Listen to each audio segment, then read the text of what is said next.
Okay, and welcome back with Michael Tsarion. I am, well, you know who I am. Now, this issue of so much, the genesis of modern civilization, we'll go back, a couple thousand years. We'll call it modern because it's not Peking man. It's the roots of what we deal with today came from the area which is now known as Ireland. And Michael has made an astonishing case. Have you begun to get any... And I don't like a lot of people in the academic community because they're frauds. They're ego trippers. They live on grants. They'll do anything. They're basically whores, a lot of them. And people who come along and shake the boat, who live within the system, which you don't, often have their careers ruined. Many a geologist has... an archaeologist has had his or her career destroyed because they won't go along with the party line. So what kind of support have you been getting, Michael? I can't imagine anybody with half a brain looking at your material and not being stunned, just for openers. No, it's just ordinary people. I don't get any invitations or communiques. Yeah, not that I'm itching for it or anything like that. Yeah, they're scared. Work and it's they're afraid. My colleague Andy Power, my colleague Ralph Ellis, we just do our thing. We're just ordinary people. We do our thing. We just, we have no faith in the officialdom. Not that it's all bad, but the general tenure of it, the general focus is disinformation up the gazoo. I mean, I can give you another classic example of that. Everyone looks at that famous golden mask of Tutankhamun, and every single website or magazine. In fact, they've taken it around every country in the world on display, the famous Tutankhamun exhibition. I know listeners have probably even seen it, or people they know have seen it. Well, guess what? That's not the face of Tutankhamun. That is the face of his brother, Semnakare. That mask was actually made for Semnakare, his brother, and then got moved or shifted over, and has been hitherto, this is you just mentioned it yourself, the charlatanism that proliferates, the very mask that all over the world is identified as Tutankhamun isn't even his face. So, where does it begin and where does it end? It doesn't, perfect question. It doesn't look like him when you look at the reconstruction. It's compared to the... No. Put in another tomb, completely separate, and only the scholars know that, and the masses of mankind, and the Smithsonian, and the National Geographic, and everything that's Time Magazine, and you name it, all these ridiculous museums, just to make money and to bamboozle people, put this in front of us. But you know what they didn't put? They didn't put the 70 or more torques. A torque is a piece of jewelry, it's like a sort of a bracelet, and they're also made for the neck. Mm-hmm. That Tutankhamun's tomb was awash in torques that are identical to those made in Ireland. They never mentioned that. You see, unreal. They're very selective. Where are those? Where are all those torques? Where are they now? Oh, well, that is an amazing... The Rothschild dynasty owned most of the major relics that come out of Egypt. They sequestered it. They sent their agents, and they broke into the tomb of Tutankhamun 8 years before the date of the official opening, which was even their agent. Right, Lord Carnarvon is married to a sister of the Rothschild dynasty. Oh, really? Funded by them.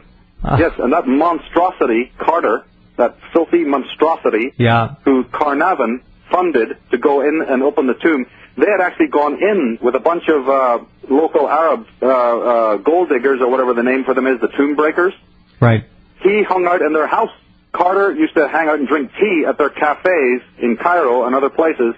They were personal friends, and 8 years before the official dates of the opening, they had dug tunnels underneath, broke in, raped the tomb, and for 3 days, in the middle of the night, had a Dakota jet, one of these planes in that era, and shipped all of the contents, not only of that tomb but of others, back to Britain, and they're in the keeping of the Rothschilds, and then the Rothschilds gave some of it to the New York Metropolitan Museum and also the Egyptian museums in Britain, but they did this illegally.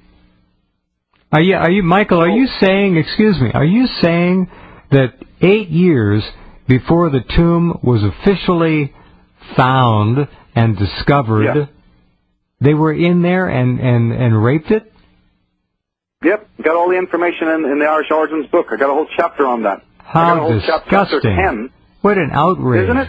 What a fraud. Oh, what and an not only incredible fraud. and the people who knew about it were murdered. There was a murder campaign that also took place to cover up what was discovered, because when they actually looted the tomb, you have to understand, they also found things that they did not want published. Maybe the stuff about the West-East connection, but also umpteen other things that they did not want known. And so anyone who was involved in the funding, the lower sort of henchmen, or even some of the scholars, there was a murder campaign. Well, that's the real curse of number of them. That's the real curse of King Tut.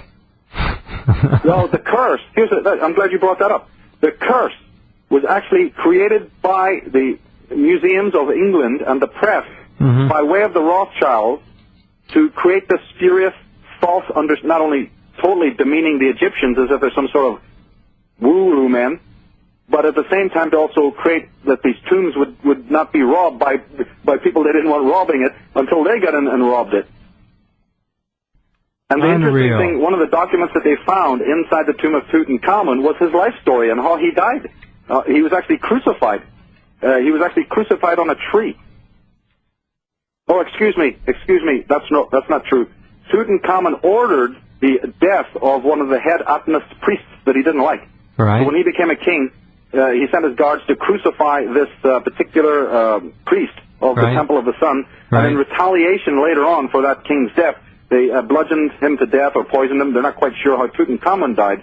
And then in order to decorate his tomb, they borrowed all of this regalia from his brother's tomb, who was also a king, and moved it all over, and has hitherto been presented to us, minus the information about the other artifacts in there that talk about coming from the West, and therefore did this.